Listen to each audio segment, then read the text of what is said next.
A new kind of weapon, a new kind of hero. Who didn't dream of flying that supersonic high-tech helicopter Airwolf back in the 80s? Every time we heard that distinctive musical score amping us up, we knew we were about to take flight. And for 4 seasons, 3 fully intact, we saw a great cast engage in a myriad of different missions, many involving espionage surrounding the Cold War. And this show's attention to detail and importance of relationships really grounded an otherwise lofty mission. Basically, this show rocked. I'm your host, Nostalgic Nick, and today we're heading back to the firm to see what the cast of Airwolf has been up to since they hung up their aviator goggles. We'll even find out what happened to the Airwolf copter after cancellation. Hey, if you enjoy our flight down memory lane, please be sure to give it a thumbs up and subscribe to the channel so you never miss a mission.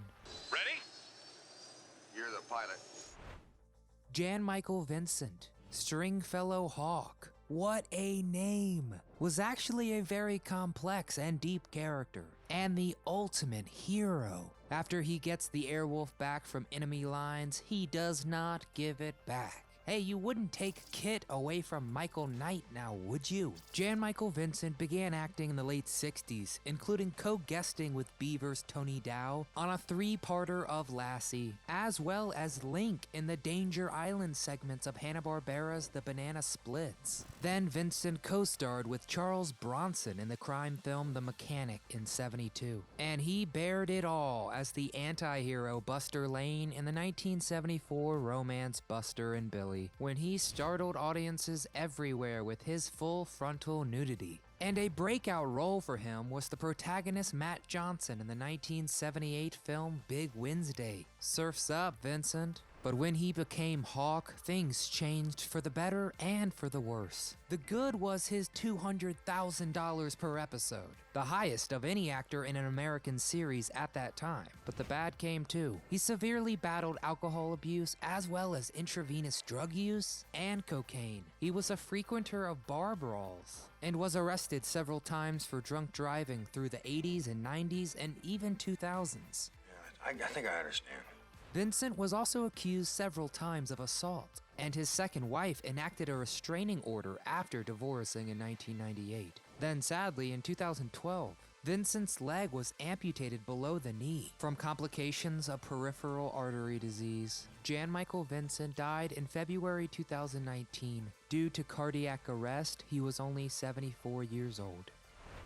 Alex Cord, Michael Coldsmith Briggs III, better known as Archangel, was the firm's point man on the Airwolf project. But he had his own agenda. He was the man in the eye patch and used a silver-handled cane after suffering leg injuries during an attack. Alex Cord himself had some pretty serious health issues too. He battled polio for a number of years in his teens. Cord began professional acting in 1961 and appeared in 5 episodes of the popular Route 66. And in 1966, he co-starred with Anne Margaret and Mike Connors in the Western remake of Stagecoach. Cord sparked some chatter in the late 60s with his film The Brotherhood, mostly for the iconic poster, you know the one I'm talking about, where Cord and co-star Kirk Douglas share a big kiss during the final scene. It caused quite the stir. Alex actually did an interview where he talked about the kiss, saying, quote, "Kissing him, to answer your question, was just another day's work." Well, it's one can of sardines we don't want opened. Airwolf was certainly his most known later work, and he hasn't acted since a 2009 Kevin Sorbo flick. Today, he is in his late 80s and currently resides in Fort Worth, Texas. He still makes appearances at Western film festivals with horse rancher and actor Robert Fuller.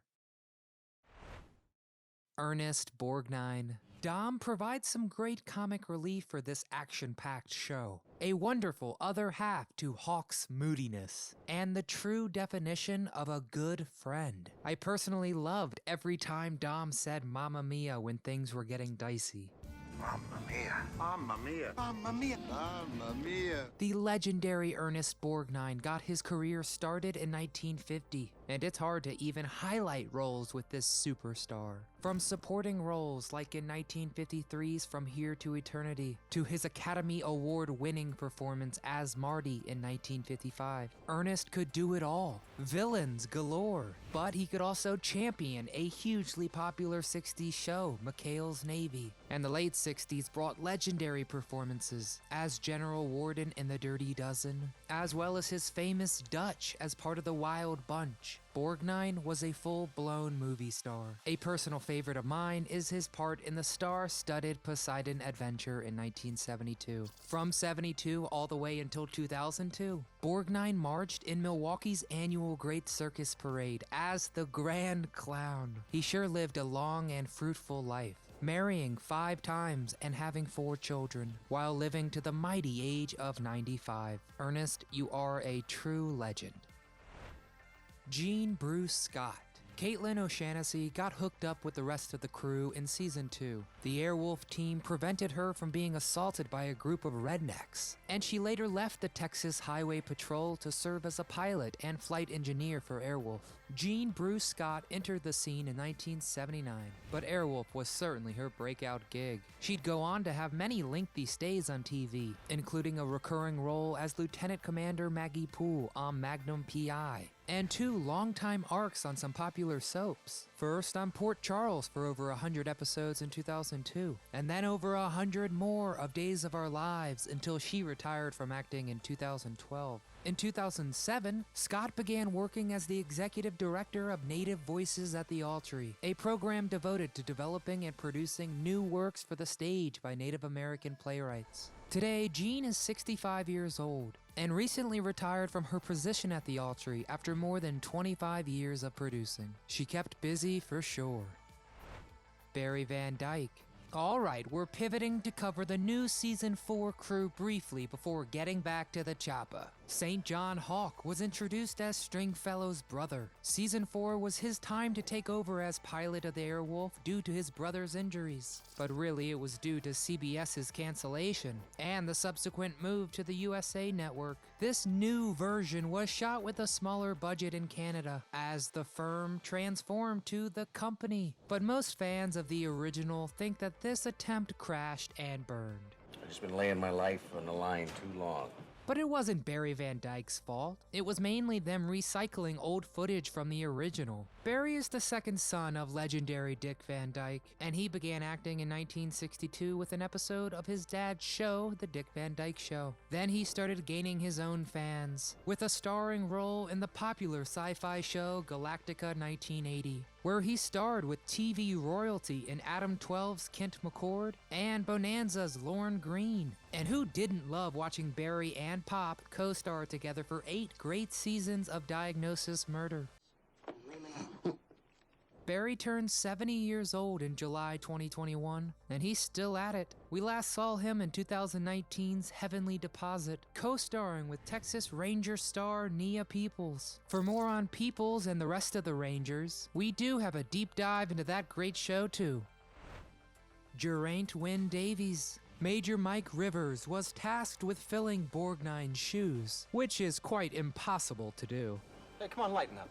You may recall Davies as an 800-year-old vampire turned police detective, Nick Knight in Forever Knight. It was a popular Canadian show, but he'd enjoy some American success too, with a 6-episode arc on 24 in 2006. Today, Davies is 64 years old and is even more successful on the stage. He gained his reputation from performing in historic roles, including the role of Edmund opposite the late Christopher Plummer in King Lear.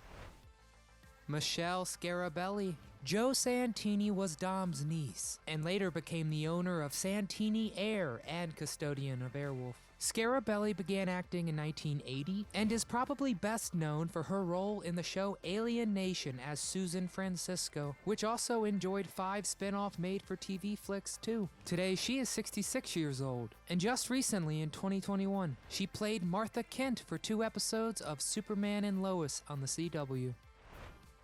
Anthony Sherwood. Jason Locke is Archangel's replacement, as the company agent and sometimes pilots Airwolf himself. You didn't intend to take that gun out of your purse, pointed at your ex-husband and pulled the trigger because you wanted this man out of your life and out of your daughter's life? No. Sherwood is well known for his role in Street Legal as Dylan Beck, and he's always acted pretty steadily, also with an arc in the show Crawford in 2018. Sherwood has also been heavily involved in directing and writing. In 2015, he released his first novel called Music in the Dark, and continues to write and direct through his own production company, Anthony Sherwood Productions. Today, he is 72 years old, and updates his fans through social media as he continues to speak at various universities and other events.